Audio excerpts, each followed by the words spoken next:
The daily Republic से मैं प्रांजल शर्मा आए वाराणसी स्थित फूल मंडी में नगर निगम की तरफ से नोटिस दिया गया था।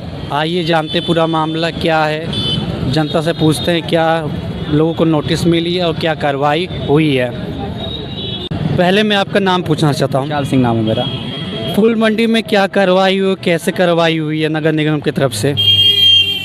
मेरे हिसाब से फूल मंडी विगत 30 से 35 सालों से संचालित होती है और वर्तमान संचालक और स्वामी विशाल दुबे जो हैं उनके फादर और इनके द्वारा संचालित किया जाता था और नगर निगम द्वारा शायद पीला कार्ड भी आवंटित किया गया था।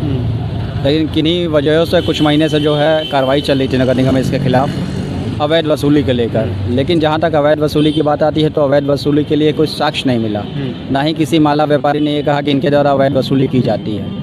अब रही बात नगर निगम का कार्ड निरस्त करने की, तो एक नगर निगम की विभागीय कार्रवाई है जिसमें हम सब हस्तक्षेप नहीं करते हैं। जिन भी जेन्युइन कारणों से नगर निगम द्वारा पीला कार्ड निरस्त करके और इस पर कब्जा बनाने का प्रयास किया गया, कब्जा लिया भी गया, तो वो उसके संबंध में हम सिर्फ अपील में जा सकते हैं, चाहे माननीय उच्च न्यायालय हो या सिविल कोर्ट हो, उसके खिलाफ हम प्रोटेस्ट कर सकते हैं। लेकिन शासन की अगर ये दमनकारी नीति से फूल मंडी को हटाया जाता है तो लगभग 2000 किसानों को इसका नुकसान होगा और उनके घर की रोटी बंद हो जाएगी। तो मैं तो सिर्फ यही कहना चाहूँगी अगर इस किसान फूल मंडी को उनको अपने अंडरटेकिंग में लेना है नगर निगम को, तो वर्तमान में जो संचालक हैं विशाल दुबे, उनको ही हैंडओवर किया जाए, क्योंकि इसको संचालन करना बड़ा हेक्टिक काम है, पेशेंस चाहिए इसके लिए। और जो 40 साल से संचालन कर रहा है, 30 साल से, वो इसमें परिपक्व है, आम इंसान के बस की बात नहीं है। और आपको मालूम होगा कि ये पूर्वांचल या उत्तर प्रदेश की बड़ी मंडी मानी जाती है। बनारस में 2 ही 3 मंडियाँ हैं, एक चौक है, एक मलदहिया पे है, जो कि बड़ी फूल मंडी मानी जाती है। क्या नगर निगम द्वारा जो कार्रवाई की गई कितना गलत है, कितना सही है? मैंने पहले भी कहा था कि नगर आयुक्त महोदय का अधिकार है किन बिंदुओं पर उन्होंने इसमें हस्तक्षेप किया और पीला कार्ड खारिज किया और कब्जा लिया। लेकिन उसके बाद एक दिन बाद संचालक द्वारा अंडरटेकिंग दिया जाता है उनकी सारी शर्तों को मानते हुए कि हमारे द्वारा संचालन किया जाए, अग्रिम जो विधिक कार्रवाई होगी नगर निगम द्वारा वो हम मान्य करेंगे। उस आधार पर फिर फूल मंडी को खोला गया था और पीला कार्ड निरस्त करना, चूँकि ये संपूर्ण संपत्ति भारत सरकार रक्षा मंत्रालय की है और 1897 में नगर निगम को प्रबंधन के लिए दिया गया था। तो मेरे हिसाब से तो इनका काम सिर्फ प्रबंधन करना है और प्रबंधन का मतलब होता है कि आप हमसे सारे टैक्स ले रहे हैं हर महीने। तो जब हम टैक्स दे रहे हैं तो हमारा अवैध कब्जे की बात कहाँ से आई? और आपने ही हमें 40 साल पहले बसाया है, फिर अवैध कब्जे की बात कहाँ आई? अब इसके प्रति अगर कोई नई मंशा होगी तो इसके बारे में आम पब्लिक या कोई व्यक्ति बता नहीं सकता।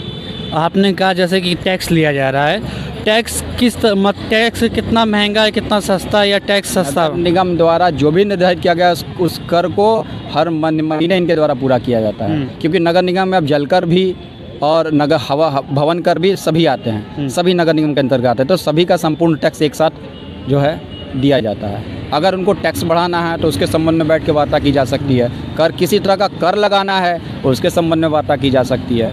यहाँ पर फूल बेचने वाले व्यक्ति जो आज किसान आया और जरूर नहीं कि कल आएगा वो, क्योंकि अगर वो आज उससे हम 100 रुपया फिक्स कर देंगे तो कल तो वो नहीं आएगा, कहाँ से देगा वो?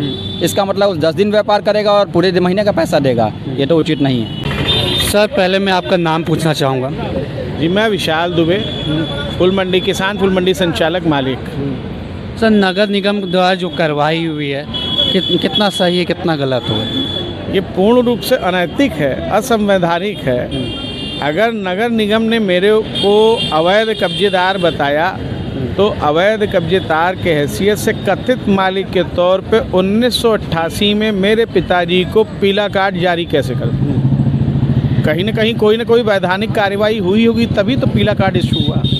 दूसरी बात, पीला कार्ड इशू होने के बाद जो भी कर पद्धति थी इनकी 1988 से लेकर के आज 2025 तक की जो भी करंट ईयर तक का असेसमेंट के अनुसार इनका गृह कर बनता है वो पूरा जमा है। अब अचानक आप मुझे नोटिस देते हैं और साक्ष्य अभिलेख मांगते हैं, तो मेरे पास उपलब्ध जो भी साक्ष्य अभिलेख थे वो सारे साक्ष्यों को लेकर के मैं नगर आयुक्त महोदय के सामने प्रस्तुत हुआ 7 तारीख को, 7 जनवरी को।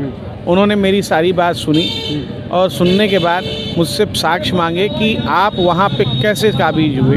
चूँकि 1977 से हम इस पर काबिज हैं, मेरी तीसरी पीढ़ी है मेरे दादाजी और मेरे पिताजी ने इस ज़मीन को किस तरीके से लिया इसकी जानकारी मुझे नहीं है, क्योंकि मेरे पिताजी 2022 में अचानक उनका देहांत हो गया। तो जो भी साक्ष्य अभिलेख मेरे पास थे वो लेके मैं पहुंचा, और चूँकि नगर जन सूचना अधिकारी से मैंने अपने साक्ष्य अभिलेखों का मूल प्रतिलिपि मांगी थी कि जो हमारी संचिका संख्या है उनके अनुसार जो भी रिकॉर्ड में कागज़ होगा वो हमें कागज़ उपलब्ध कराया जाए। वो भी मैंने उनको दिखाया कि वो कागज़ का उपलब्ध होगा तो मैं आपके सामने साक्ष्य पेश करूंगा। 3 दिन बाद उसका जवाब आया कि संचिका संख्या और मकान नंबर में मिसमैच होने के नाते ये उपलब्ध नहीं कराया जा सकता है। तो भैया अब आपके लिए अभिलेखागार में जो भी चीज़ें उपलब्ध हैं, अगर आप नहीं उपलब्ध करा पाएंगे तो कहाँ से कोई उपलब्ध करा पाएगा। दूसरी बात, सामान्य सी बात है, आज की डेट में आधार कार्ड ही आपकी पहचान है। अगर अचानक संबंधित अधिकारी आपके आधार कार्ड को निरस्त कर दे तो आप तो पहचान कहाँ रह गई। उसका कोई नियम होना चाहिए ना, उसका कोई नियमावली होनी चाहिए। पूरे बनारस भर के अंदर कम से कम 15 से 20 हज़ार लोगों को कथित मालिक के तौर पर पीला कार्ड जारी किया गया होगा।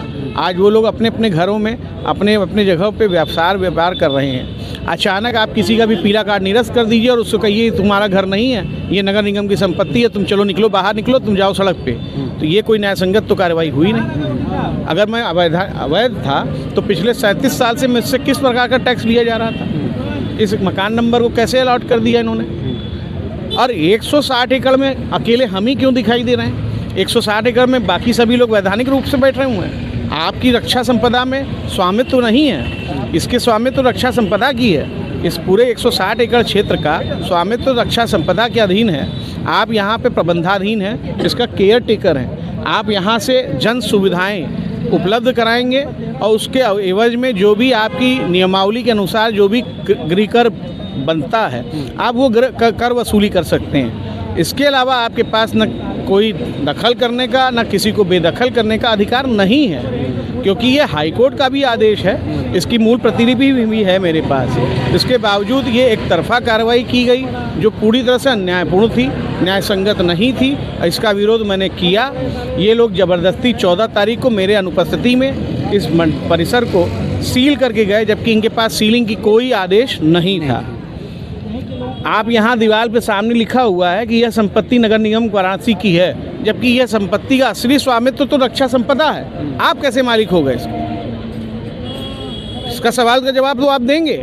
जब हम किसी अधिकारी से बात करते हैं तो अधिकारी सिरे से हमको नकार देते हैं, भगा देते हैं, बड़े अभद्रता तरीके से जवाब भी नहीं देते। तो मैं क्या करूँगा? मैं आम जनमानस की हैसियत से मेरे पास न्यायालय के अलावा और कोई दूसरा रास्ता नहीं बचा।